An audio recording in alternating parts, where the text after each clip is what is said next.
Eğilmek varsa bir daha var. Bir kıtası daha var.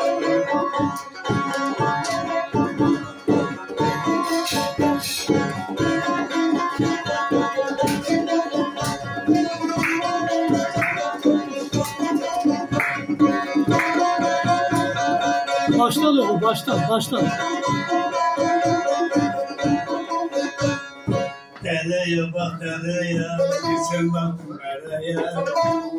Dereye bak dereye, geçen baktım dereye. Babamın parası yok, yanıyanın yürümeye. Erdalıyor, eskiliyor. Onu bırak bana gel, olur mu ya? İki serde çekelim, cezası var. Hayvan, iki serde çekelim, cezası var.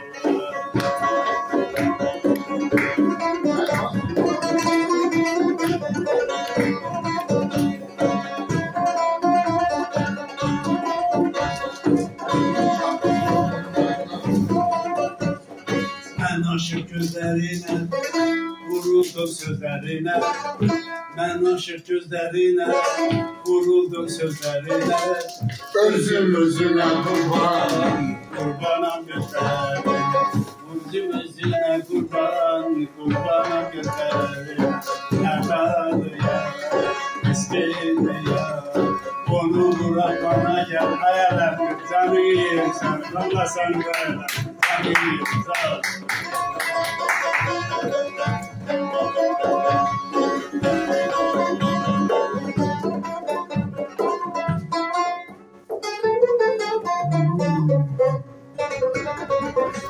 Sağ ol. Ben gelmişim size konak, ayar mənə bak, ceylan mənə bak, pişir mənə bir qayran, ayar mənə bak, ceylan mənə bak. Kumar oldum, Keten söylesin Nazif beben.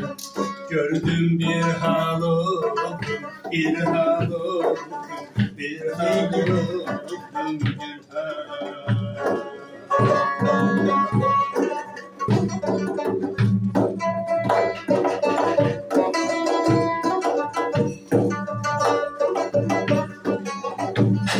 Alnınızda buranın binayası, sevilmektir insanlığın gayası.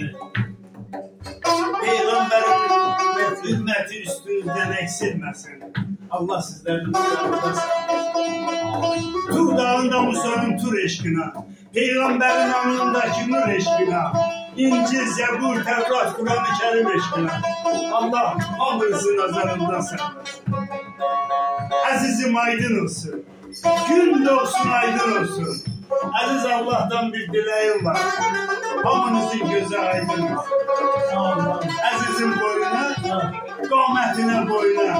İnşallah hepimiz bir günde geliriz. Alaaddin'in güzel torununun toyuna. Allah sizleri var eder. Ömrünüzün canım benim. Sağ ol. Sağ ol. Yavrum.